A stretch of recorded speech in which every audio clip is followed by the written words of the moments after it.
en esta emisión de La Finca de Hoy. Fertilizar es nutrir su cultivo y esto se verá reflejado en la productividad. No baje la guardia, continúe preparando sus animales para cuando regresen las exposiciones. En un cultivo de guayaba, cómo se transita de silvestre a tecnificada, en instantes lo veremos. Además tendremos precios de la canasta familiar y las noticias más importantes del sector agrícola. Información, experiencias e innovación. Acompáñenos en este recorrido agropecuario por Colombia.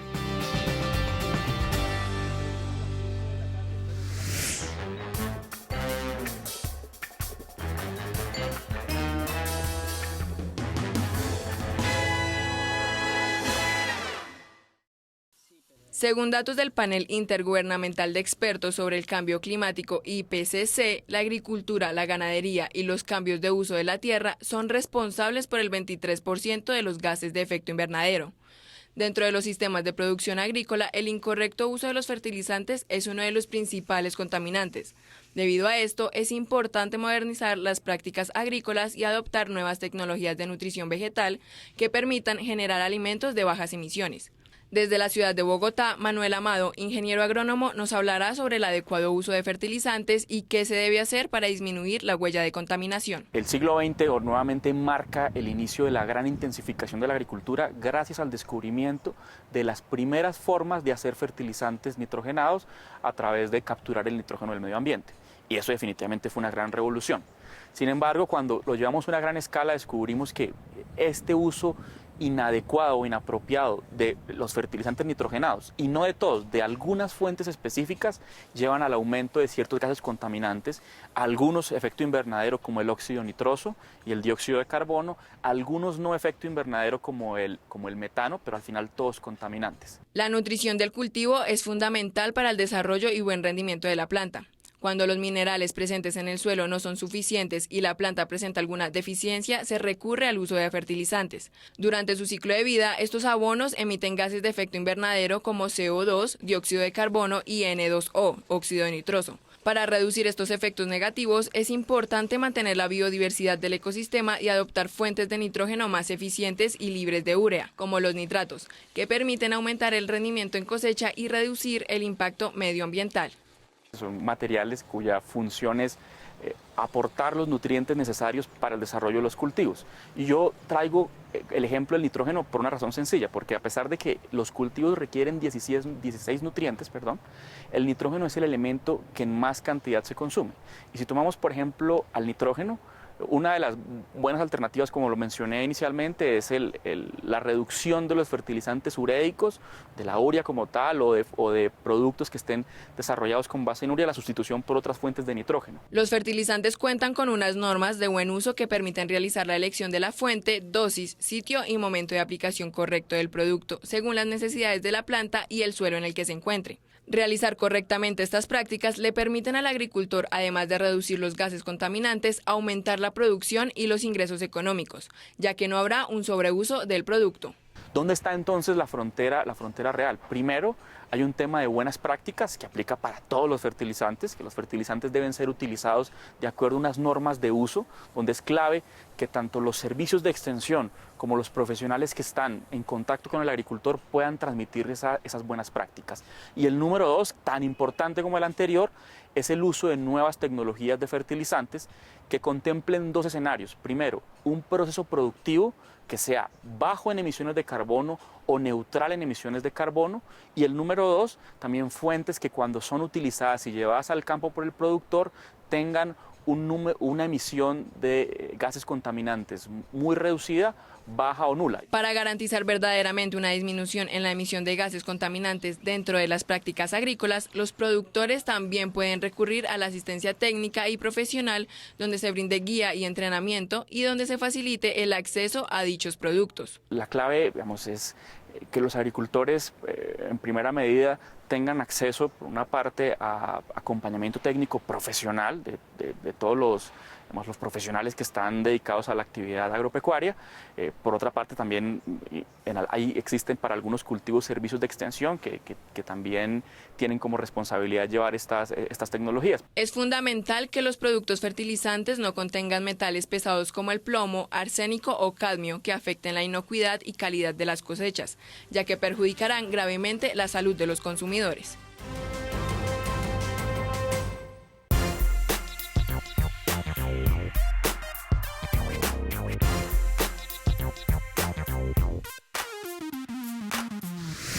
A aprovechar las condiciones ambientales que han favorecido por años el trabajo porcino en pequeños sistemas familiares, pero ahora buscando la industrialización y en consecuencia una rentabilidad mayor, es la invitación que hacen los profesionales a los campesinos del departamento del Guaviare. Allí la temperatura, en comparación con otras zonas del país, no le exige a los granjeros tomar medidas desesperadas por afectaciones respiratorias o digestivas, las cuales normalmente son causadas por bacterias que encuentran en el frío y la humedad su medio de desarrollo. En nuestro departamento estamos en un trópico bajo donde la temperatura es bastante alta, entonces obviamos el uso de cortinas y solamente diría yo que las podríamos utilizar cuando se nos presentan, puesto que hace varios años no se nos presentan, es las heladas del Brasil. En esas épocas nos vemos obligados a usarlas, pero hace más de 10 años no se nos han presentado. Tenemos un clima promedio de entre 35 a 37 grados y una humedad relativa por encima del 80%.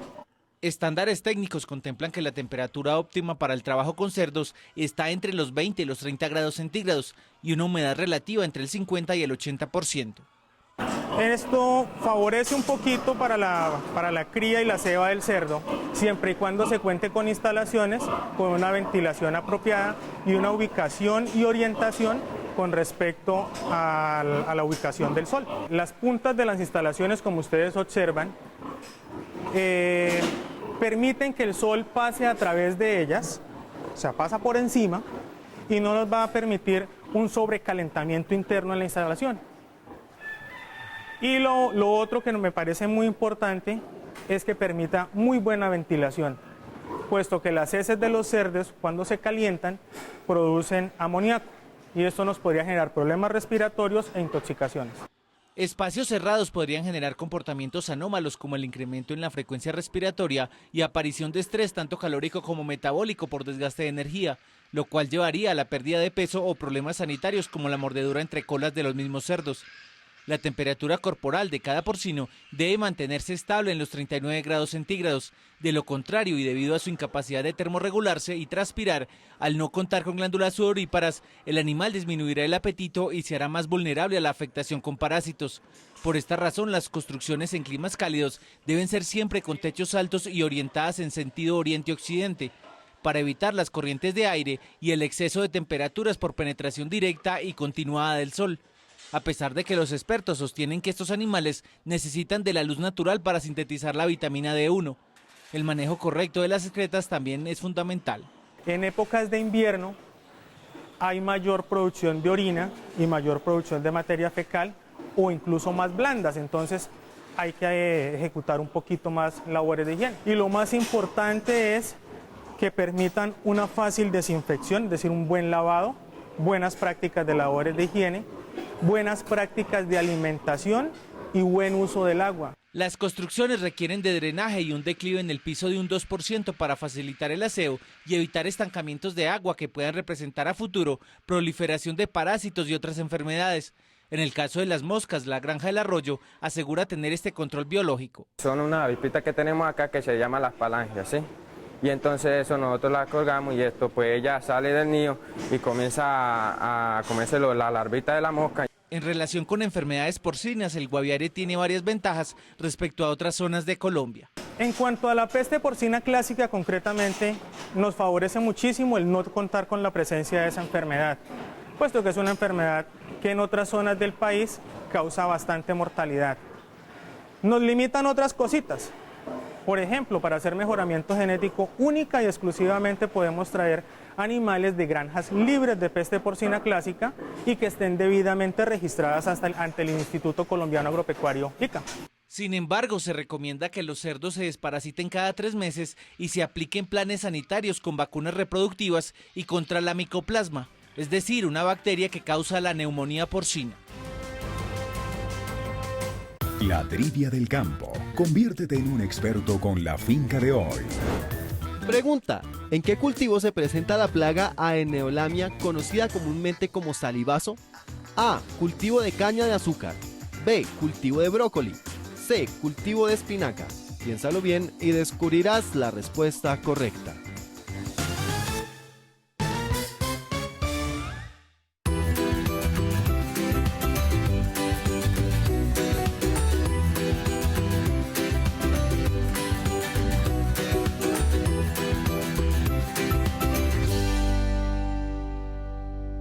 Las exposiciones ganaderas, ya sean de carácter internacional, nacional o regional, tienen como objetivo principal exhibir los mejores ejemplares que resulten de las ganaderías participantes, con el fin de obtener un reconocimiento según las cualidades del animal a exponer y de la misma manera recibir un significativo valor agregado a la hora de vender pajillas seminales de toros o hembras campeonas.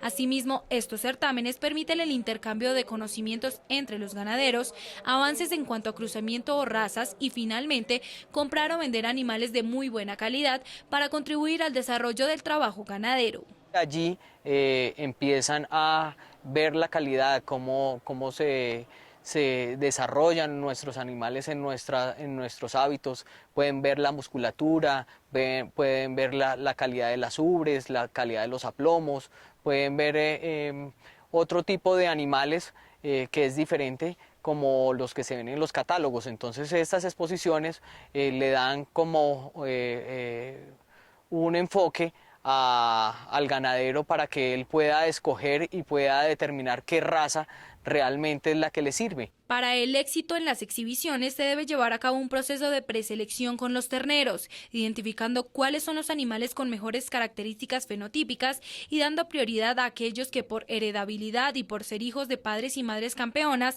podrían arrojar mejores resultados. Los animales desde que tienen 20 días, un mes, nosotros les empezamos a colocar cabezales en sus pesebreras o en los potreros para que ellos vayan atendiendo a este cabezal, para que estén, o sea, ellos al caminar y pisárselo van haciendo un ejercicio de alarse la cabeza. Entonces ellos ya pues en los primeros días pueden tener algunos traumatismos, se les puede inflamar un poco la parte de abajo de la quijada, pero ellos también asimismo van fortaleciendo esa parte y ya van atendiendo más a que no salgan corriendo y uno no los pueda dominar.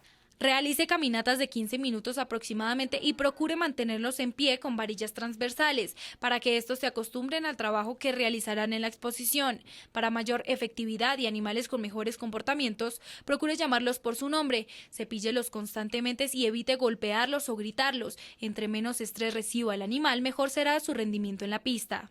Tiempo después deberá realizar la selección definitiva. Para ello deberá elegir el ejemplar con mayor elegancia, mejor desarrollo y compostura, de fácil cabestreo y que sea tolerante al ruido y a las personas. Entonces él también va metiéndose como esa parte de acondicionamiento en su comportamiento, en el cual que cuando uno lo pare, él se empieza a parar porque nosotros con las varas vamos punzándole para que él se pare y se muestre de una manera correcta. El embellecimiento de los animales tiene como finalidad resaltar las características más deseables del bovino. Por eso muchos ganaderos optan por el baño y la posterior peluqueada, que permite visibilizar la redondez de los músculos y la calidad de los mismos.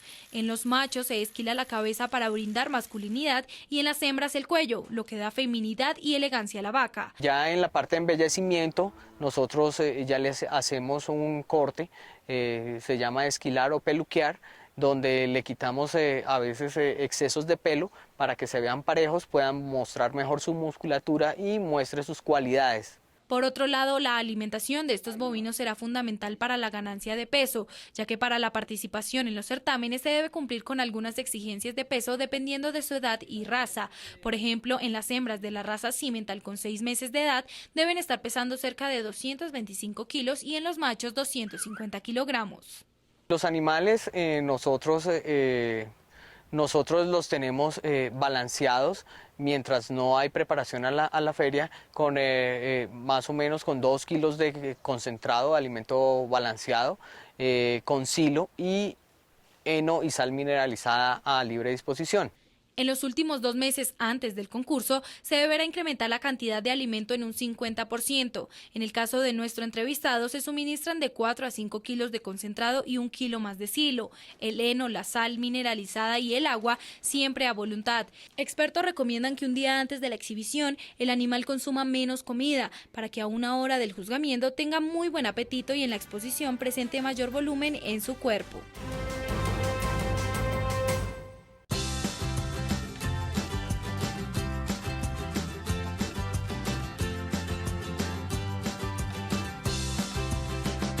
Año tras año, toneladas de estiércol se producen en miles de fincas de todo Colombia. De hecho, una vaca promedio puede llegar a producir hasta 50 kilos diarios.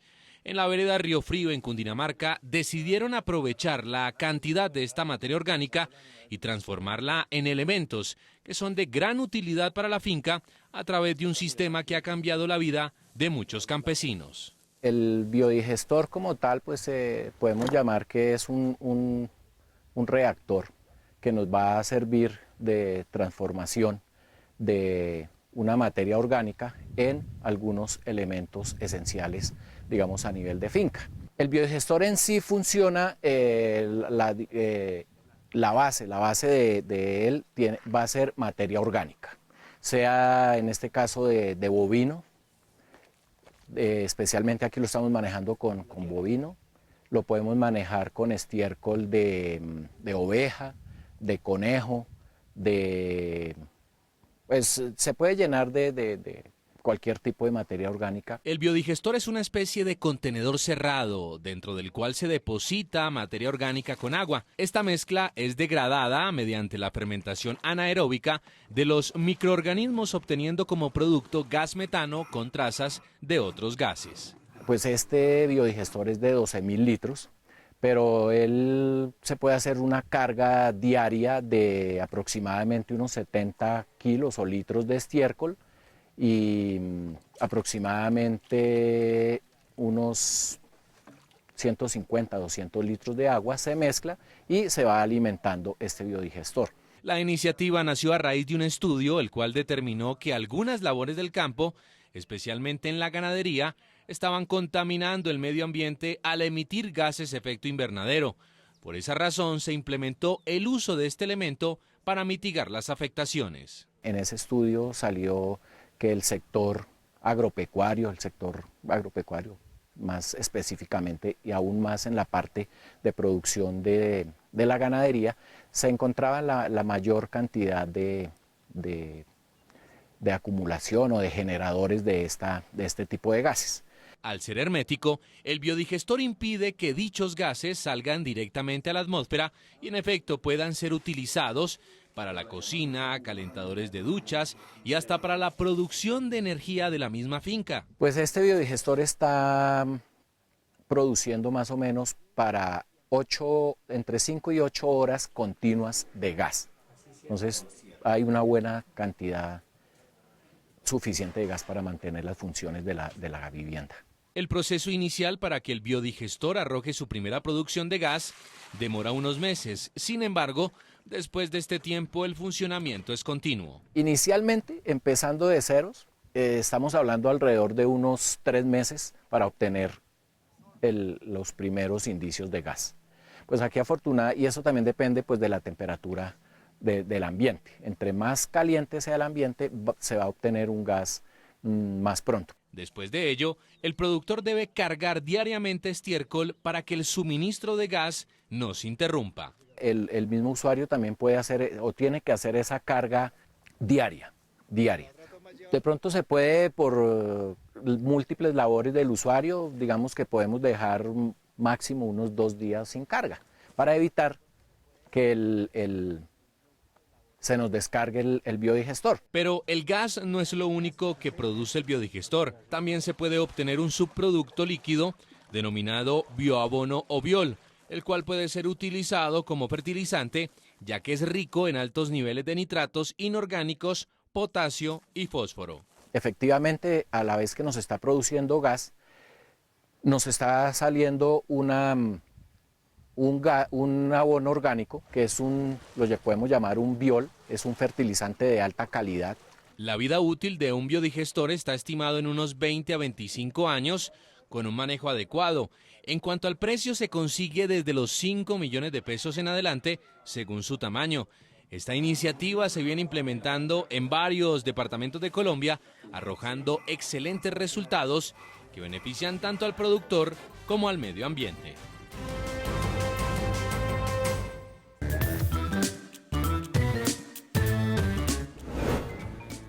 Pregunta: ¿en qué cultivo se presenta la plaga Aeneolamia, conocida comúnmente como salivazo? A. Cultivo de caña de azúcar. B. Cultivo de brócoli. C. Cultivo de espinaca. La respuesta correcta es la A. El salivazo es un insecto que en su etapa adulta mide de 6 a 9 milímetros. Se alimenta de la savia de las hojas de la caña de azúcar, pero también le inyecta una toxina a la planta que produce manchas alargadas de color pardo rojizo y seca la hoja completamente.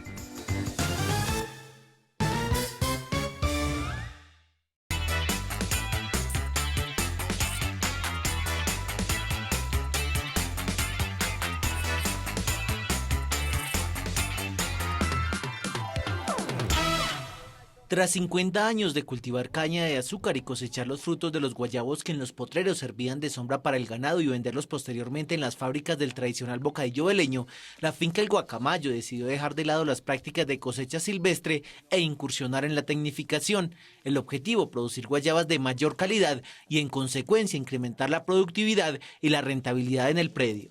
Un kilo de guayaba tecnificada puede estar del orden de los 2.500, 3.000 pesos normalmente, y un kilo de guayaba silvestre puede estar del orden, va para la fábrica, va a estar del orden de los 500, 700, 800 pesos.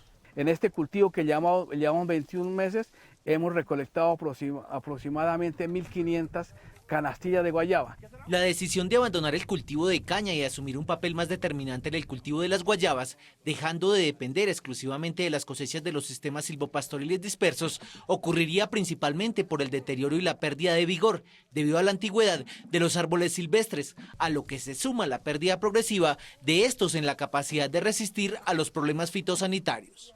Cuando vino la crisis del clima, empezaron a aparecer plagas y enfermedades, especialmente el picudo, que acabaron con aquellos cultivos de carácter silvestre, y empezamos el proceso de tecnificación. Además del picudo, los árboles silvestres se han visto afectados también por la mosca de la fruta, la roya, la roña pestalotia, el anillador y el taladrador, enfermedades que, según nuestro entrevistado, podría afectar también los nuevos cultivos si no hay prevención. Requiere mayor atención, requiere mayor mano de obra, requiere estar muy controlado el cultivo, el monitoreo día a día. En el proceso de tecnificación ha sido posible vincular a diversas organizaciones. Llamamos a la academia y les dijimos: este es el proyecto que vamos a generar empleo, vamos a buscar una nueva fuente de ingresos, una nueva visión de la finca. Convocamos una entidad financiera, tuvimos la oportunidad de convocar una entidad estatal, y también otro actor muy fundamental, los trabajadores.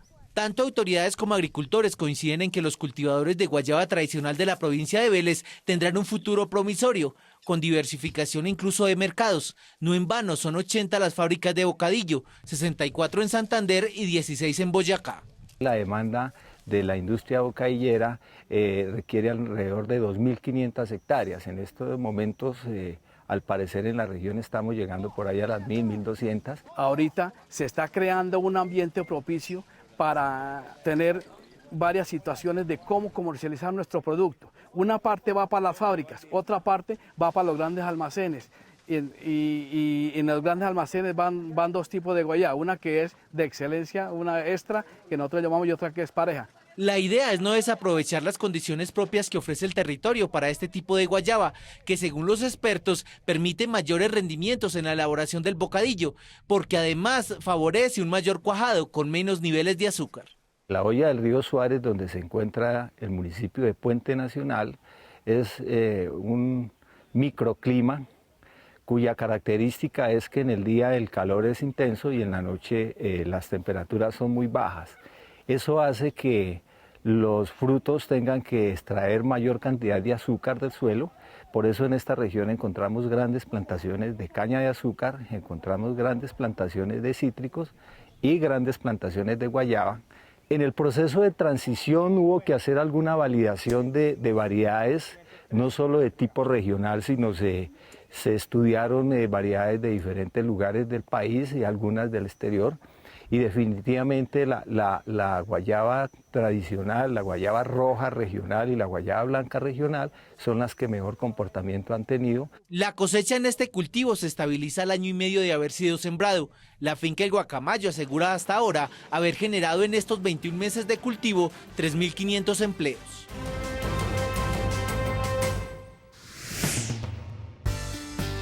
Al regreso, los animales de compañía y el COVID, pautas de producción panelera y consejos para su cultivo de fresas.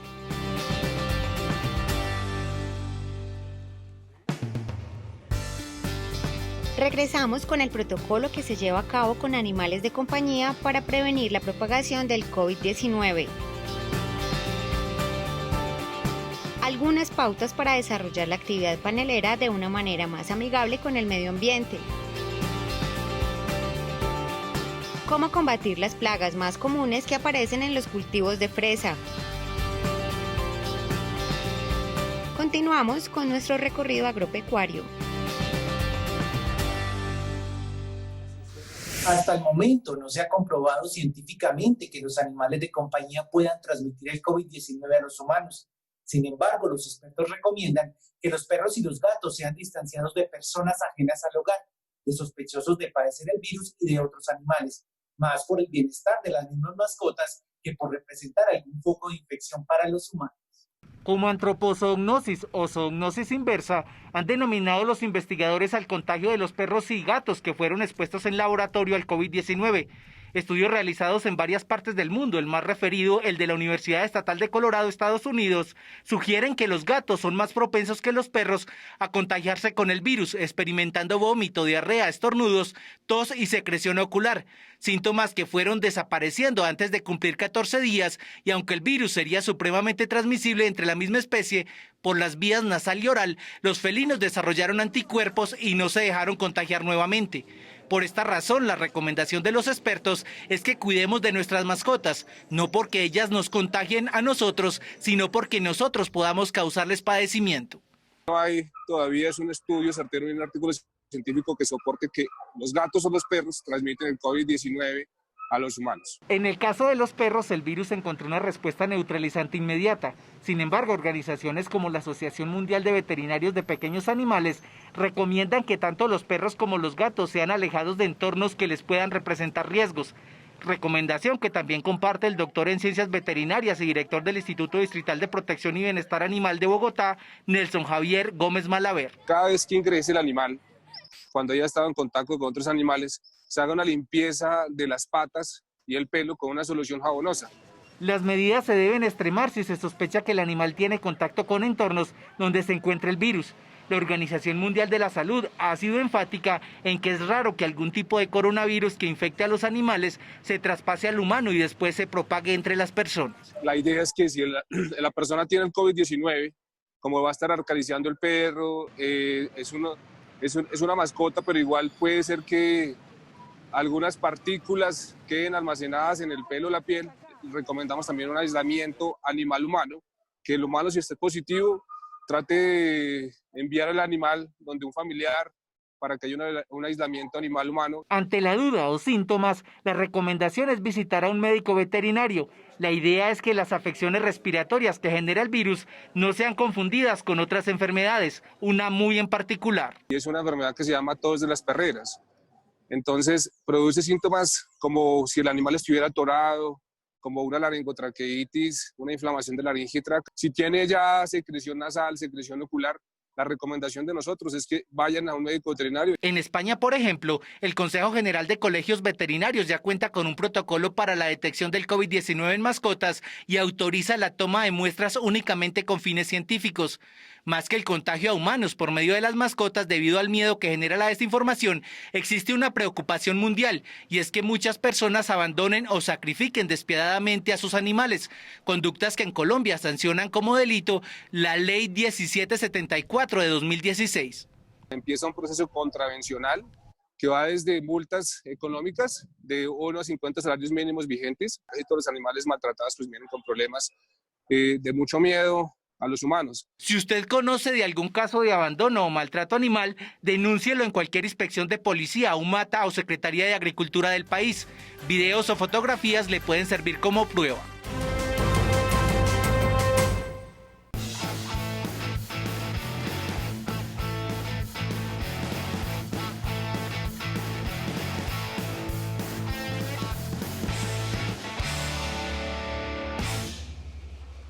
Son muchos los cuidados a tener en una producción panelera para que se oferte en el mercado una panela limpia, de buen color, sabor y olor. Todo empieza en el manejo del cultivo de caña. Realizarlo de manera orgánica garantizará una explotación limpia de cualquier agroquímico y sin residuos de pesticidas o herbicidas. En las labores culturales como la cosecha, si no se realiza de manera correcta, el producto final puede verse afectado. Desde el cultivo, desde la cortada que se ha hecha, que no le dejen cogollo en la punta arriba, porque ese apunte ha nacido muy bravo y daña la panela.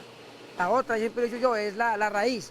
Hay que pelar bien la raíz de la caña, no le quede tierra, porque si no lo coge el molino y lo muele, eso va revuelto con el guarapo y eso queda como que la queda baja sucia, ya no lo limpia nada, ¿cierto? Para promover la calidad higiénica en la producción de panela, es importante que una vez cosechada la caña no se almacene por más de 3 días para evitar su descomposición. Por eso es recomendable que una vez recolectada pase durante esa misma semana directamente al molino. Mucha gente corta caña, por ejemplo, del jueves, la dejan para molerlo a los 8 días. Eso ya no sirve, eso ya se va vinagrando. Ya la que para allá no es la misma, ya sale floja, sale la bolsa vinagradora, muchas cosas. Aquí no acostumbramos traer caña de la semana atrás, no. El día lunes para moler el día jueves y viernes. Panela con sabor ácido, textura grumosa y mal olor. Eso es lo que se obtendría en caso de que la caña no fuese molida en el tiempo indicado. Una vez recogida correctamente la materia prima disponible en el cultivo, es crucial que los cosechadores o agricultores tengan cuidado con el traslado de este producto hasta el trapiche en donde será procesado. Hay casos en los que algunos palos de caña caen en pantanos durante el trayecto y se vuelven a ubicar en las mulas de carga. Si eso ocurre, se deben lavar bien antes de ingresarlos al molino. Tenemos que concientizarnos que es un alimento para consumir nosotros los humanos, no para hacer los animales. Eso es más que todo pues, lo para que para está bueno. El aseo, el orden. Y aquí afuera, por ejemplo, del molino, yo tengo 2 prelimpiadores, ¿verdad? Tengo 2, un limpiador y un prelimpiador. En esos 2 queda todo el mugre, toda la arena, todo. Y ahí ya pasa ya al proceso ya dentro del horno. Lavar el molino con agua por lo menos 3 veces al día, en la mañana, a mediodía y por la tarde, garantizará que no se acumulen restos de la panela molida previamente y así el producto final no quede con mal sabor o impurezas. Aquí ya pasa con muy purito, muy limpiecito. Bueno, y ahí que hay los pozuelos que tienen allá. Cuando ya se llenan, los vacían al primer fondo. Cuando los vacían y vuelven y lavan, los lavan, quedan lavaditos, trae limpiecito. Todo en acero inoxidable. Todo. Aquí el guarapo no toca nada de cemento, no tiene nada que ver con cemento. Todo es en acero inoxidable. Los remellones, las bateas, vea, todo. No tiene nada que la contamine, nada. Estas instalaciones cuentan con 9 fondos y 3 coladores en total. Se recomienda batir constantemente el jugo de la caña de esta manera hasta que el líquido presente espuma blanca en la superficie y luego pasarlo por cada fondo. Los movimientos que realizan los operarios son fundamentales para que la panela quede más limpia y con mejor textura. Ya llega purificado, llega limpiecito. Y ya ustedes van a ver aquí los resultados, vea cómo queda la panela, vea la color que tiene. Y químicos, nada. Tiene solamente balso y algodoncillo. Y aceite aquí es de comer para poder que cuaje, porque si le echamos aceite no cuaja. Hay que tenerlo de las gabelas bien lavadas y tener bastanticas para tener una tanda trabajando y otra escurriendo. Si usted las pone muy mojadas, va a quedar la pena toda llorona, ya también queda fea. Estamos mirando aquí ahí como queda toda bonitica de un mero color. Luego de una jornada completa de producción, se lavan con agua caliente antes de ser utilizados nuevamente. Canasta de precios. Durante esta semana la remolacha registra los siguientes precios promedio por kilo. Armenia, 1.200 pesos. Cúcuta, 1.300 pesos. Santa Marta, 1.333 pesos. La papa criolla registra los siguientes precios promedio por kilo. Bucaramanga, 1.250 pesos. Medellín, 1.575 pesos. Tunja, 1.235 pesos. El tomate presenta los siguientes precios promedio por kilo. Tunja, 1.424 pesos. Ibagué, 1.290 pesos. Neiva, 1.304 pesos. La yuca registra los siguientes precios promedio por kilo. Armenia, 677 pesos. Bogotá, 1.219 pesos. Pereira, 720 pesos.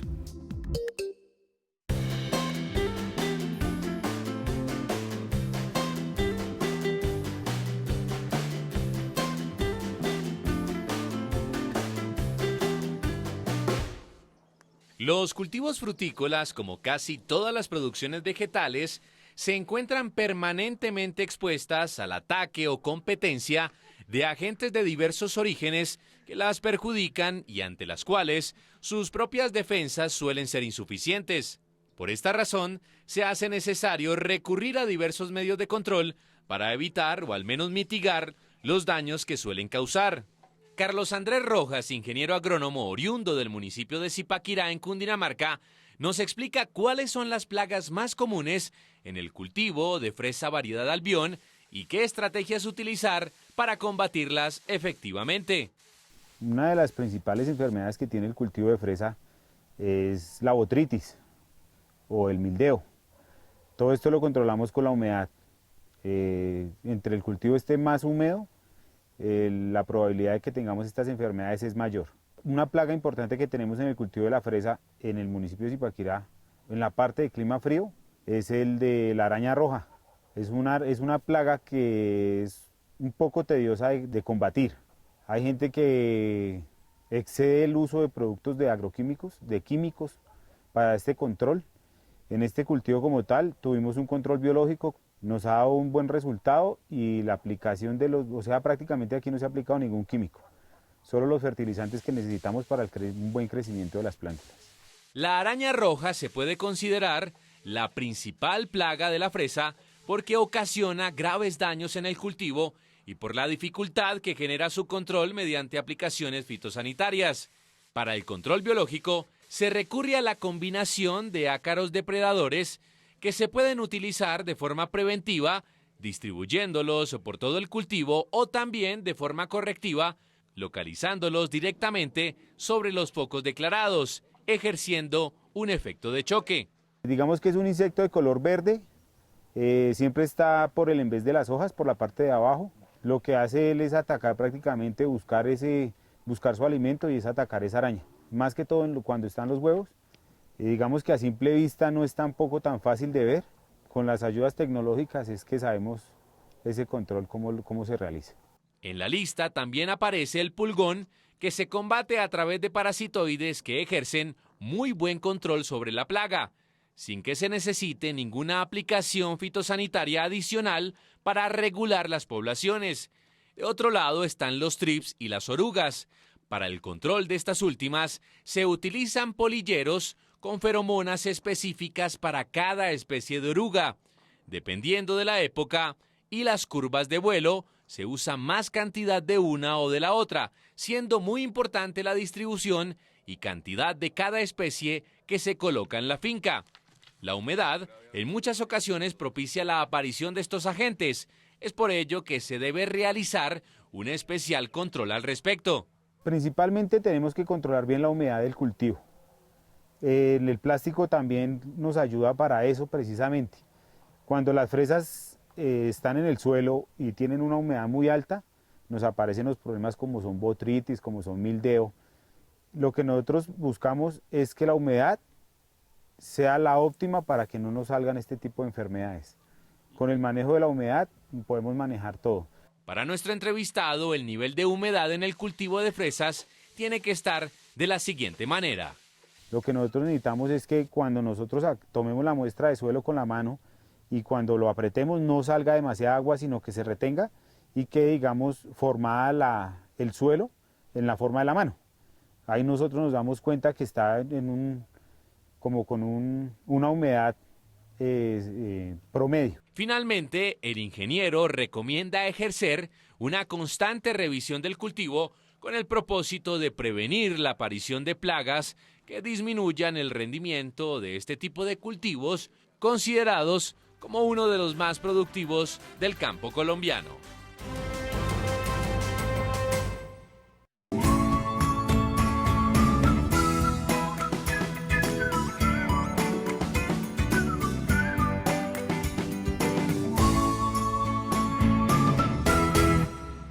El flushing es una técnica de sobrealimentación que permite en ovejas próximas a monta activar e incrementar su tasa de ovulación.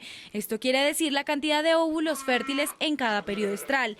Esto se logra a través del suministro de alimentos cargados en proteína y energía que permiten que las hembras, además de mantener su condición corporal estable y lactar a su cría, tengan nutrientes sobrantes para aumentar la cantidad de partos y corderos al año. Generalmente se hacen hembras adultas que tienen una mejor respuesta a este proceso.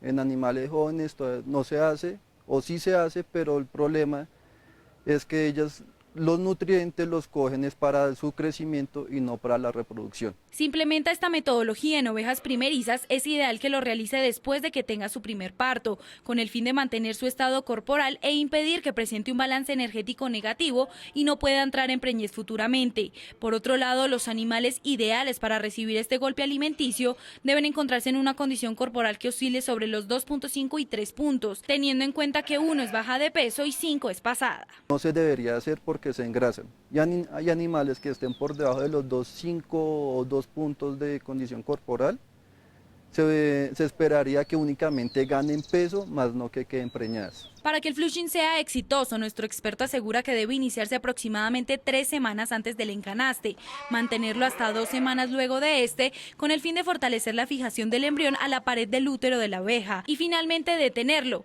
pues si se extiende demasiado, la hembra será propensa a engrasar y tener partos distóxicos. Cabe resaltar que el flushing debe suministrarse de forma progresiva para evitar que las ovejas entren en un choque alimenticio. En cuanto a suplementación específica, se buscan alimentos densos, tanto en proteína como en energía. Entonces, si los animales están en pastura, lo más obvio es buscar un concentrado que nos dé más energía y proteína.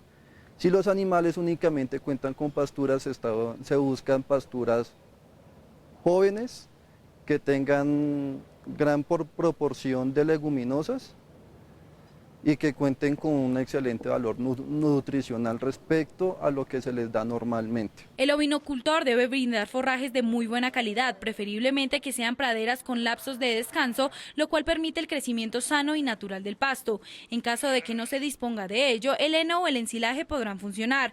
Con respecto al valor energético que es consumido por los ovinos en los establos, opte por productos como el sorgo, el maíz o la cebada, y en el caso de la carga proteica, acuda a elementos como la torta de soya. Estamos hablando que para un animal de 50 kilos tendremos que ofrecerles 3.6 megacalorías por día, y en proteína estaríamos hablando de alrededor de unos 150 gramos por día en términos de materia seca. Luego de haber cumplido cerca de 5 semanas con este proceso alimenticio, las ovejas debieron haber incrementado su peso vivo cerca del 5% y con respecto a la condición corporal entre 0,5 a 1 punto. No obstante, es esencial resaltar que este método arrojará mejores resultados si se implementa con razas cárnicas las cuales no presentan gran habilidad materna, como la Hampshire o Suffolk. En términos de costos tendremos que hablar de corderos producidos, ¿sí?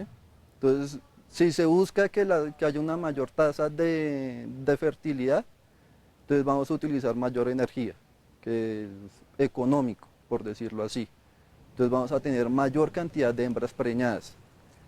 Pero si se busca que la preñez sea económica, tenemos que buscar mayor cantidad de corderos por hembra, que en ese caso tendremos que utilizar mayor proteína. Y eso hace que la dieta sea más costosa. Finalmente, nuestro entrevistado asegura que este golpe alimenticio resulta una estrategia efectiva para incrementar la prolificidad de las hembras y la repoblación del hato, siempre y cuando se realice una preparación previa. Si no lo cumple, las ovejas podrán padecer de enterotoxemias o muerte de algunas hembras en el rebaño.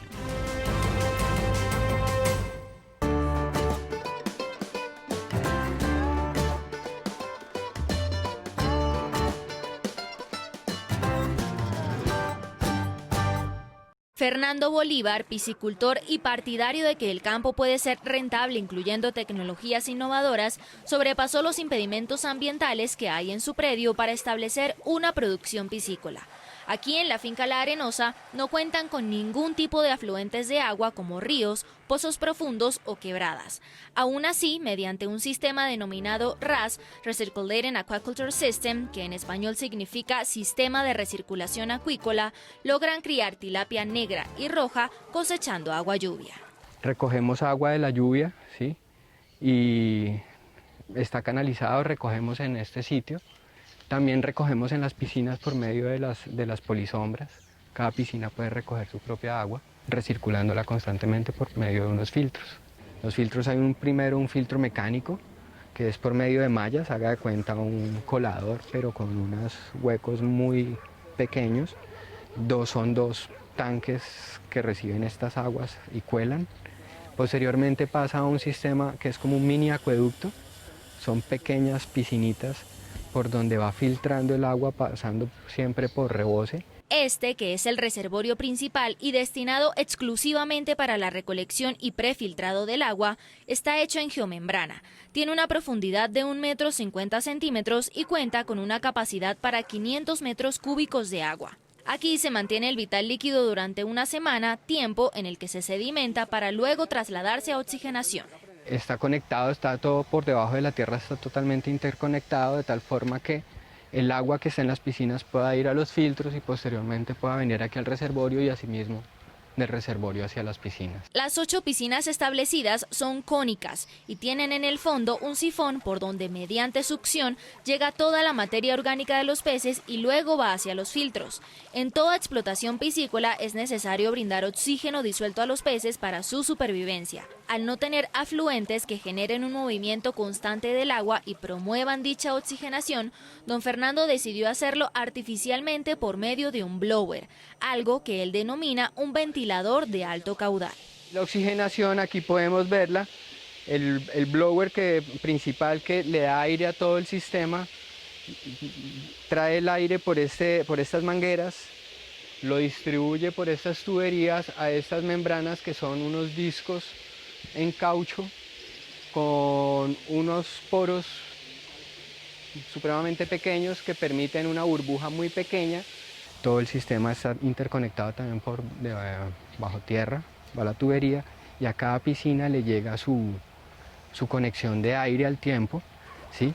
Él prende 1 hora sí, 2 horas no, durante 24 horas, o sea que prende 8 veces y tiene una utilización de 8 horas durante las 24. Durante todo el día el agua se está filtrando hacia las piscinas y aunque es necesario el uso de electricidad diariamente, el costo-beneficio se ve reflejado en la cantidad de animales que se pueden criar utilizando el sistema de recirculación. En la mayoría de producciones piscícolas mantienen 5 o 6 peces por metro cuadrado, mientras que aquí se logran tener hasta 35 por metro cúbico. Aunado al método RAS, nuestro entrevistado nos da una recomendación importante en pro de cuidar el oxígeno disuelto en el agua. No tengo todo a cielo abierto, como se puede dar cuenta. Está con polisombra, pero no es polisombra total, sino parcial. Está más o menos a un 80-70%, en donde recibe luz en la mañana, luz en la tarde, y eso me genera algas. No puedo dejar que se generen muchísimas, por eso no está abierto, ¿sí? Porque si se generan muchas y se vuelve muy verde el agua, en las noches tengo que dar más oxígeno. Eso me implica una pelea entre las algas en la noche, entre las algas y los animales. Entonces, para evitar eso, mantengo parcialmente cerrado una producción interesante para que ellas puedan comer, más no que me peleen en la noche por oxígeno. El sistema de recirculación acuícola adaptado a la explotación piscícola les ha permitido sobrellevar en la finca veranos de hasta 4 meses. Noticias agropecuarias. La Corporación Colombiana de Investigación Agropecuaria Agrosavia hizo un llamado a los productores colombianos para que implementen mayores alternativas que equilibren la producción de proteína de origen animal y conservación del medio ambiente, pues asegura que dentro de las actividades humanas que generan los gases de efecto invernadero, las diferentes producciones ganaderas representan el 15%. Es así como los expertos piden que se elimine la deforestación y se ponga en práctica la diversificación de modelos de negocios que mantengan los recursos naturales y eleven rendimientos. Además, hace un llamado a que se integren modelos silvopastoriles en los predios que permitan no solo una mejor relación de los animales con el entorno, sino la adquisición de certificaciones y sellos de calidad que les permita ser más competitivos en los mercados. La Organización Mundial de la Salud Animal, OIE, recertificará la explotación porcina tecnificada en la zona centro-occidente del país como una producción libre de fiebre porcina. Este hecho le permitirá al sector porcicultor colombiano avanzar en la exportación de carne de cerdo, teniendo en cuenta que durante el primer semestre de 2020 se han generado importantes conquistas de mercados asiáticos, a pesar de la declaración de la pandemia. El gremio espera poder aumentar la producción hasta en un 18% y trabajar conjuntamente para frenar las importaciones, las cuales representan el 20% del mercado. Actualmente la Bolsa Mercantil de Colombia se encuentra desarrollando el proyecto del Ministerio de Agricultura y Desarrollo Rural denominado Programa de Apoyo al Transporte de Productos Perecederos, que tiene como fin apoyar a productores agropecuarios en el desplazamiento y transporte de sus productos durante la situación de emergencia. Las entidades invitan a que todos los interesados se inscriban hasta el 22 de julio y puedan aprovechar este beneficio ofrecido por el Gobierno Nacional, que va hasta el 30 de septiembre o hasta agotar los 33.500 millones de presupuesto del programa. Hasta el momento se han inscrito un total de 6.131 personas. Más información en www.bolsamercantil.com.co. Síguenos en @lafincadehoy.